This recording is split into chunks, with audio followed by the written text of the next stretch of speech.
calculus, you might be struggling with some motion problems. So I thought I'd take a moment and just go over what your textbook is looking at in Intro to Calculus. This is the problems in section 9.3 and just hopefully clarify a little bit. So this first one is telling you that a particle is accelerated in a line so that its velocity in meters per second is equal to the square root of the time elapsed. So that is your first formula given. Your velocity is the square root of time elapsed. And then it gives you the units. So we're measuring your time in seconds and your distance in meters. And then it's asking how far does the particle travel in the first hour? So asking about distance means we need to see something about distance.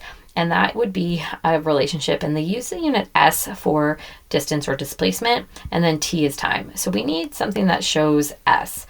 Now, the first thing I want to do here is just rewrite my time with an exponent and then realize that if I had a position time graph and take the first derivative, that equals the velocity. So my velocity here is ds over dt. It is the derivative of a distance time function. So if I wanted to then get that distance time function, I can take the antiderivative of t to the power of half. And once I have that, that means I have part of the information I need for my position time graph. So I'm going to go ahead and do that, take the antiderivative. So remember there would be that number 1 in front. I need to add 1 to the exponent and then divide by that number. So now my dog's barking, that's nice. So my position graph will equal 2 over 3 times t to the power of 3 over 2 plus c. Coco. Now from here, I need to get this C value before I solve for anything. So my C value, Coco, come here.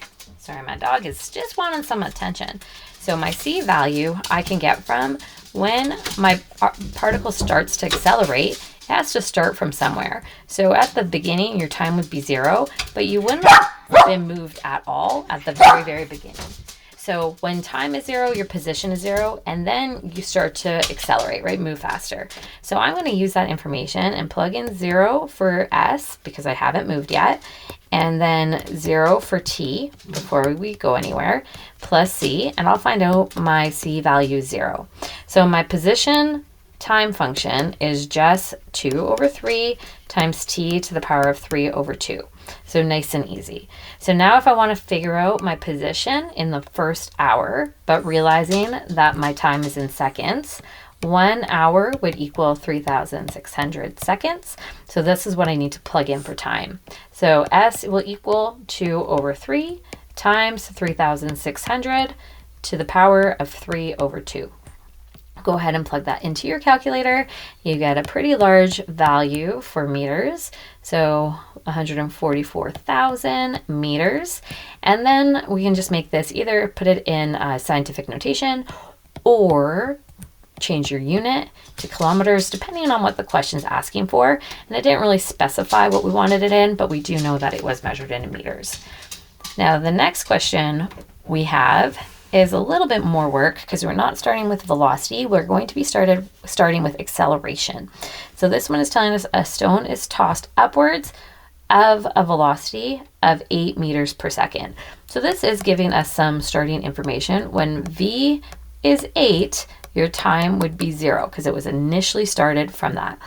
Then it gives you information about the cliff, and then it's asking how long would it take for the stone to hit the ground.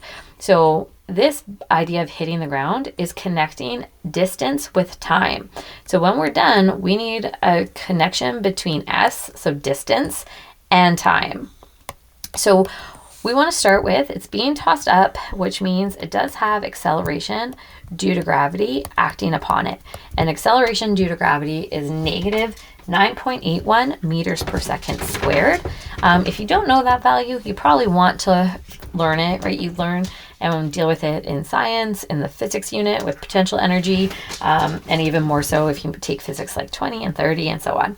So I'm starting with that. And then same idea, I want to realize that if I had a velocity time graph and took the first derivative, that is giving me my acceleration.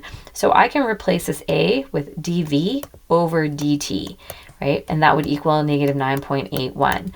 Furthermore, if I took the antiderivative of negative 9.81 dt, it will equal my velocity.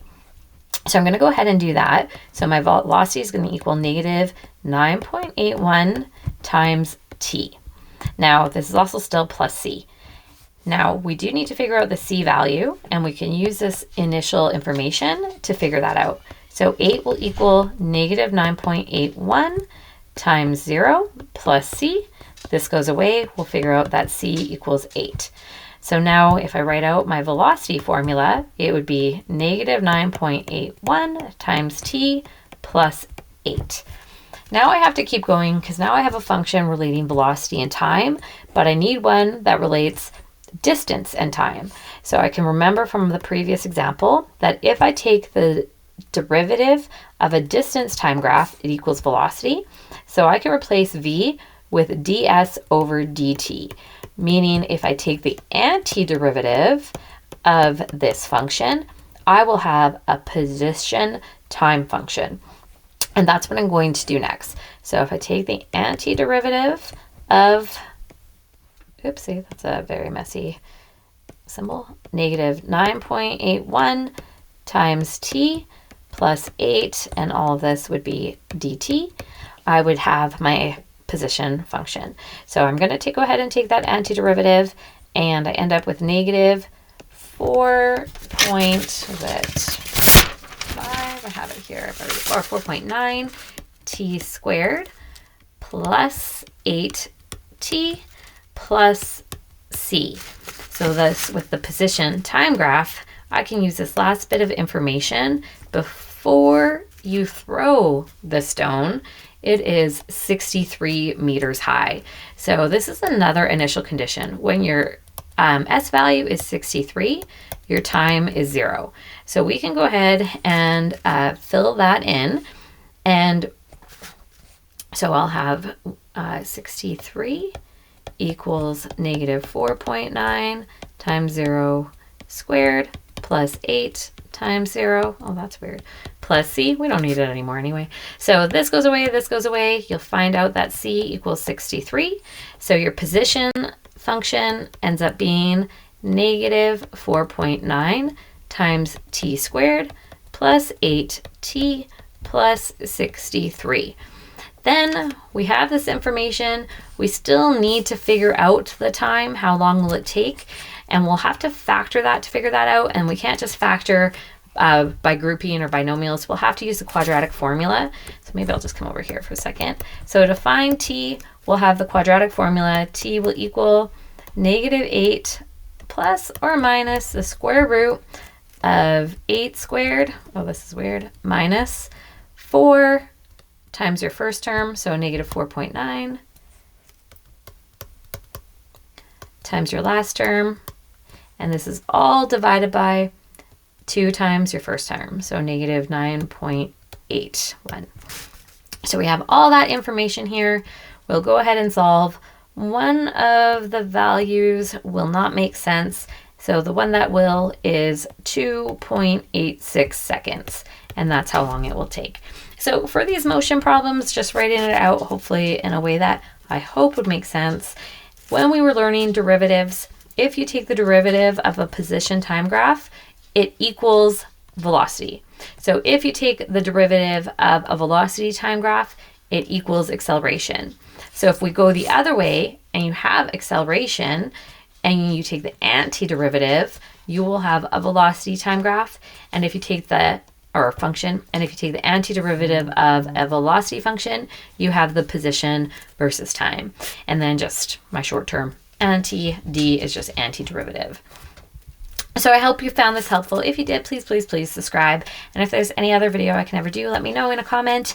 And please stay tuned for more of the calculus unit or course and chemistry videos. If you are in Chemistry 30, please feel free to check out my website with all lessons and practice tests and links to YouTube for help. As always, thank you for watching.